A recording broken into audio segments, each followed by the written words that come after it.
This show brought to you by Ricmotech. Are you considering a Thrustmaster product? If so, you should consider Ricmotech. They are an authorized Thrustmaster dealer. They take support to the next level and offer optional firmware updates, product testing, and support, all free of charge, and will ship worldwide. Check them out at ricmotech.com. Welcome to Inside Sim Racing and our review of the Thrustmaster T150 for the PC, PS3, and PS4. I'm Darin and beside me here is John Sable. And a little bit about the T150. Already mentioned it's compatible with the PC, PS3, and PS4 and has all the functionality for the PS4, the share, PS, and options buttons. So the rim's diameter is 11 inches or 28 centimeters, and it's rubber coated over a lightweight plastic, and it has two large sequential shifting paddles that are 5 inches tall or 13 centimeters. They're 100% metal and they're made to last over 500,000 activations. That's pretty good. It's got 13 action buttons, including 2 on the base, plus a D-pad, and it's a mixed belt, pulley, and gear system. So that gives you a smoother, more fluid, and less noisy than helical gear setup.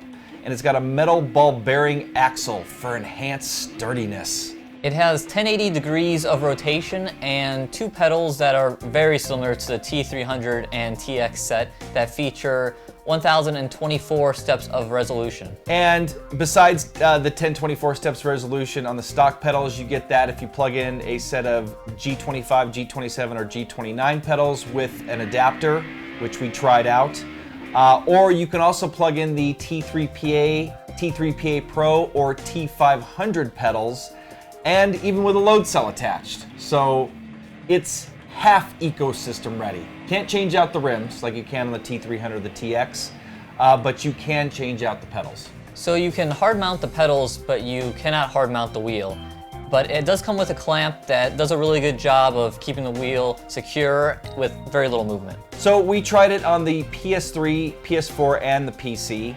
And on the PS3, tried it with Gran Turismo 5, Gran Turismo 6, and Dirt 3, and it worked great with all 3 titles. The force feedback felt the best with Dirt 3, second was Gran Turismo 6, and finally Gran Turismo 5. On the PS4, we tried it with Project Cars, F1 2015, and Drive Club. Out of the 3, Project Cars had the best force feedback, followed by F1 2015, and then Drive Club.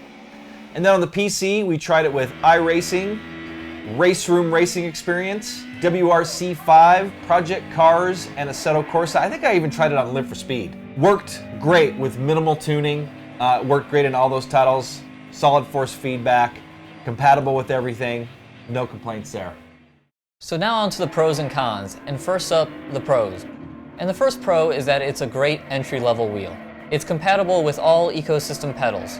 It's got 1080 degrees of rotation and 1024 or 1024 steps of resolution in the pedals. It's compatible on the PS3, PS4, and PC, and it's also affordable at $200. It's got good solid force feedback, and the clamp keeps the wheel planted. The pedals can be hard mounted, and it has plenty of buttons with good placement. And the final 2 pros, it's got solid click on the paddle shifters and the ability to change the degrees of rotation on the fly. So now we're going to get on to the cons, and the first one is it's got a small rim. I would have liked to have seen a little bit bigger rim, but maybe since the mechanism isn't as strong, say, as the T300 or the TX, maybe that's why they went with the smaller rim, but I would have liked to have seen a bigger rim. And the next con, you're not able to hard mount the wheel. The rim is half plastic, which isn't quite as nice as the higher end rims from Thrustmaster. And the final con is the pedals aren't the greatest, but they're good for an entry-level price and can be modded. So now on to some final thoughts, and we got through this pretty quick. And before we get to the final thoughts, you can get this wheel now. It's available. You can go to ricmotech.com. It's one of the dealers, and it's available for $199.99. So you can go to ricmotech.com or check your local retailer or e-tailer, and it should be available. So whether you're on the PS3, PS4, or the PC, this makes for a great entry-level wheel. So if you're just getting into sim racing, or you're transitioning from a gamepad and you really want to try things out, you didn't want to spend a bunch of money, you didn't want to spend more than what your console cost, if you're on the PS3 or PS4, this is a great wheel to get your feet wet. And the good thing about it is that it's upgradable. So you can upgrade the pedals. It's compatible with the TH8A shifter. So you could start adding on to it, and then if you wanted something better, you can transition to like a T300 or a TX. So it's a great entry-level product, and and it performs well at this price point. Absolutely. I mean, it's probably the best entry-level wheel that I've ever tried. I mean, I think back to when I had like a Logitech Momo Black, and this is much better. And even comparatively to some of the other wheels at the higher price range, more that $400 point, it performs pretty well. Well, yeah, and comparing it to like the new G29, because that's compatible with the same systems, PS3, PS4, PC. I'd say it gives that a run for its money. Now the pedals are 10 times better on the G29, and we really can't complain about these pedals at this price point. Yes. I would imagine that price point's going to even come down a little bit over time.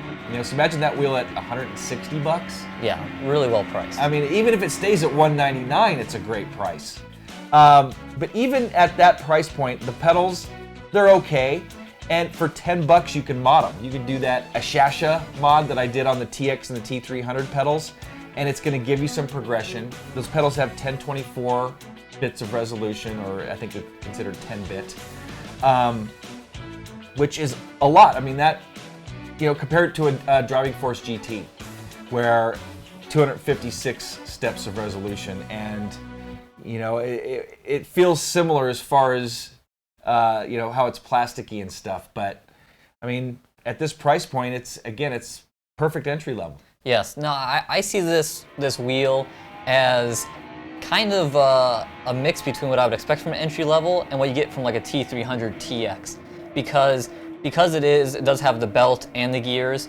It's a hybrid. It has pretty strong force feedback, especially for the price, and it has some smoothness, but it's not quite as smooth as say like a T300 TX. Well, and the resolution isn't as smooth on the wheel end. It's 12 bits of resolution on the wheel, which is like 4,000 something steps. And a TX or T300 or the Logitechs, those are like, I think, at least double. And you can see it. I saw it like when I was setting up in Project Cars. It was skipping like 4 numbers at a time. So you're just not going to get as smooth an input, but you really can't. It's not really affecting the performance. This is the perfect entry-level package. Yes. And it really fills a void in the market right now with the DF-GT no longer available. So yeah, if you're considering getting into sim racing and were on the fence about buying a wheel and didn't want to spend the $400 or more, this is a great way to get in. It is. Anything else before we go? My only other thought is that for this price, this wheel does a great job of not having any dead zone on center. Yeah, no force feedback dead zone. I mean, that's something that if you want to compare it to a higher level like a G29, I feel like it does a better job. But the G29 still has some of that dead zone center because of those helical gears. Yeah, and since this is like a hybrid between the two, it doesn't have it. Yeah, it doesn't. So yeah, I agree with that too. It's something we forgot to mention for this. So anyway, thank you for watching this review of the Thrustmaster T150. We hope you enjoyed it. Join us at our website, isrtv.com, or at our forums, isrtv.com/forums. Like us on Facebook, follow us on Twitter. For John Sable, I'm Darin Ganji. We'll see you guys next time.